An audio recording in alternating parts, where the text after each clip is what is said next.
Hey, Callahan here. Wanted to make a quick video on Callahan's Corner where you ask the questions and we answer them live right here on Facebook. So one of the questions submitted was around waiting list jobs and why shouldn't you use waiting list jobs? So waiting list jobs are, I think, very important in your service business. So that's something we've used in my service business for at least the last 9 or 10 years. And a waiting list job is basically the ability to route a one-time job or a reoccurring job off a waiting list, just as it basically talks about. So a waiting list job, an example would be, say, like a one-time home cleaning or a one-time maybe shrub pruning job. Now, those are able to be put on a list, or even get into the fall season, a aeration and overseeding or a fall cleanup. So these are jobs that are going to happen once, but they don't need to be done on an exact day. So for instance, our fall cleanup needs to be done sometime between October 30th and December 1st. So it gives us the ability to route jobs geographically of the same type to minimize our non-billable drive time and do jobs together. So once again, going in a waiting list job can be done in the lawn care industry or home cleaning industry. So an example of a one-time job would be either a post-construction clean or maybe a fall cleanup in lawn care. But this is a job that happens only once, and it doesn't have to be done on a particular day. So it needs to be done either sometime this week or the next month, whenever that is. And it allows you to group those jobs geographically and optimize your routes for the best ability for route optimization and that non-billable drive time. In addition, if you are doing fertilization and weed control and you have callbacks, or even if you're doing a cleaning company and you're doing post-construction, you have a callback for a quality issue, it allows you to route the callback in within other areas that you're already in. So if we're going to the west side of town and we have a callback out there, it allows you to route that job within that geographic area you're in. So you're not bouncing and bebopping all the way across town and wasting that time. Now, the second part of a waiting list job is where it really becomes beneficial. So this is going to apply predominantly to the lawn care industry, but there are some instances in home cleaning where this may work as well.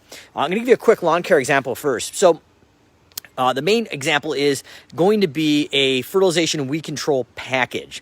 So really what happens there is that's a series of one-time jobs that need to be done in a certain time range. So maybe the 1st and the 30th of April is a pre-emergent, and the 1st of May to the end of May is a post-emergent weed control, so on and so forth. So what it allows you to do is set up parameters of start and stop times throughout the year for those services and route them geographically and tuck in any callbacks that may happen. So this is going to create route optimization and flexibility around weather delays. Now, the next area that we would recommend outside of fertilization and weed control is package jobs, such as maybe we're going and pruning shrubs 2-3 times a year. We can set start and end times for those shrub pruning jobs and go out and once again route them geographically and optimize that drive time. And my favorite is going out and doing, say, shrub pruning. Those are great because those are several times a year. But in addition, going into the fall season where we're at, a package job is going to apply really nicely to a fall cleanup if you do multiple visits. So the first visit happens maybe between November 1st and November 30th, and then December 1st and, say, January 1st for the second round, depending on where you're at in the country.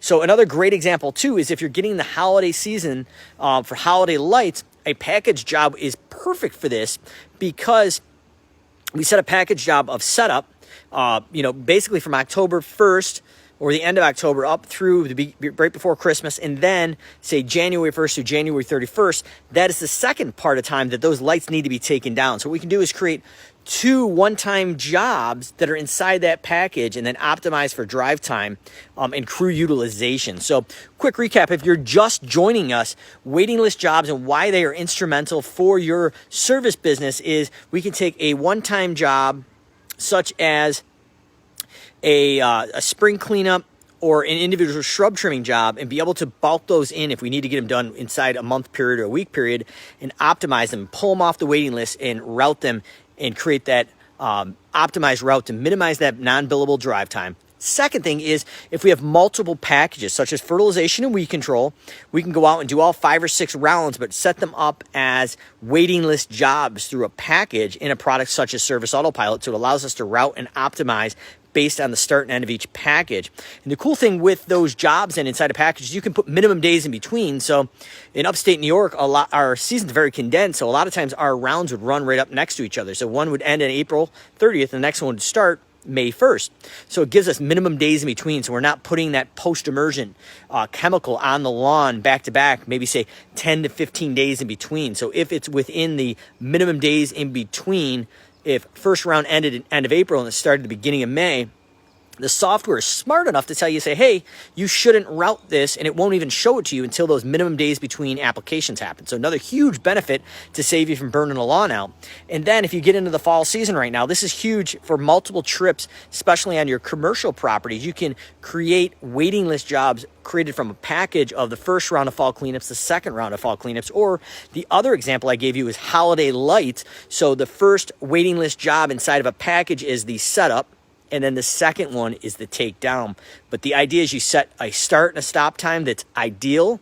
And if it goes past the end desired date, it shows up red on your dispatch board or your waiting list. So you can see what are the ones that have gone past the threshold of ideal. And that would notify your team to basically, basically bring those right up to the top because they're red and they're past due. So waiting list jobs, I think, are essential in many software platforms. The one that we use is Service Autopilot. Not sure if they're available on other job CRMs, customer relationship management softwares, but highly recommend looking at waiting list jobs and how they fit in to your service business to minimize non-billable drive time, optimize your mobilization, and if you have any callbacks, you can work those callbacks in when you're already in that area. So comments or questions, drop below. Callahan's Corner. You ask the questions. We answer them live right here on Facebook. Want to say what's up to Laura and Scott Furman as well, watching on the live Callahan's Corner here. But if you have any questions, either live or on the recorded version, let me know. And we come back at you daily, pretty much, answering your questions, how to better run your service business, whether it's lawn care, home cleaning, or, as I hate to say the 4-letter word coming up right now, snow removal. It is coming. And those are on-demand jobs for snow removal. We'll be making some videos about that in the near future, and how to actually go out and renew your snow removal automatically, and how to go out and get automatic renewals on your lawn care and fertilization companies if you have to get renewal contracts in the fall season here before people go out and shop you for the next year coming up. So comments, questions, drop below. Callahan's Corner. You ask the questions. We bring them here with the answers live on Facebook.